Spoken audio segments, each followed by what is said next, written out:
Whenever we talk about evolution, it feels like the conversation gets stuck. It's almost always these two giant opposing ideas clashing.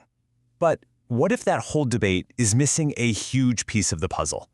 Let's get into this, because there just might be a third way to look at it all. For more than a century, the whole debate has been framed as this big showdown. On one side, you've got pure, blind randomness, and on the other, a deliberate, guided purpose. It's like you have to pick a team, with no room in the middle. So, team number one is Darwinism. This idea tells us that evolution is basically a game of chance. You have these random genetic mistakes, mutations that just happen. If one of them accidentally gives an organism an edge, great. It survives, it passes that trait on. The key word you got to remember here is random. And then you've got the other side of the ring, intelligent design. This view argues that all the complexity we see in nature, no way that's an accident. It has to be the result of some kind of purposeful plan, something guided by intention. Here, everything happens for a predetermined reason. But here's where it gets really interesting. While these two ideas seem to cover all the bases, right, randomness or purpose, both of them actually struggle to explain everything we see out there. Pure chance has a hard time with the incredible precision of some adaptations, while talk of a designer kind of steps outside of science we can actually test. It leaves us with this big intellectual puzzle. So, all of this just begs the question, doesn't it? What if the answer isn't on either extreme?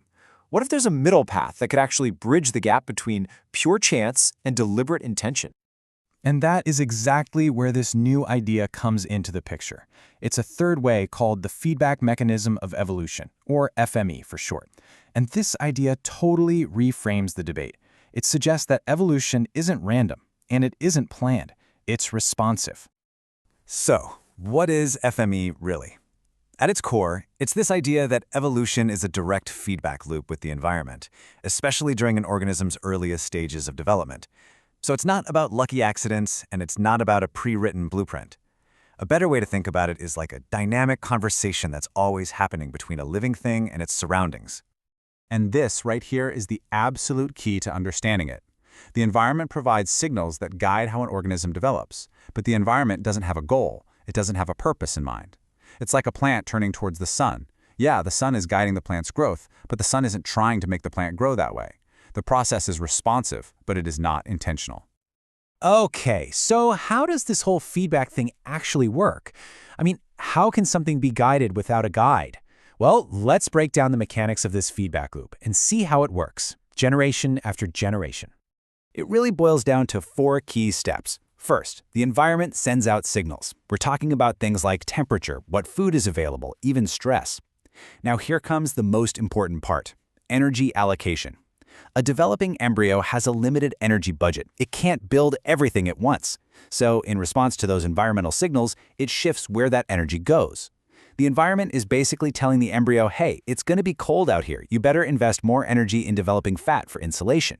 This directly shapes its development in real time. And if those same signals keep showing up generation after generation, those responsive changes can become locked in as permanent adaptations. So, now that we have this new tool in our toolbox, let's do a little side-by-side comparison. Let's see how this fresh perspective really stacks up against those two classic theories we started with. This table just lays it all out so clearly.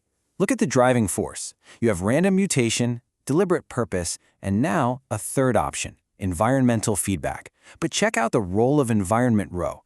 This is the real game changer. In Darwinism, the environment is passive. It just kind of waits around to weed out the failures. But in FME, the environment is an active guide. It's shaping the organism from the get-go. And that means traits aren't just chance accidents or pre-planned designs, they're responsive changes. And this new way of looking at things gives us a really powerful framework for rethinking those classic evolutionary puzzles. I mean, the giraffe's neck, the panda's weird little thumb. Instead of getting stuck between it was a lucky accident or it was designed that way, we can now ask a much better question. What environmental feedback, what signals over millions of years guided the development of these amazing features? So, if there's one big idea to take away from all of this, it's that life has a much more dynamic, interactive relationship with the world than we thought.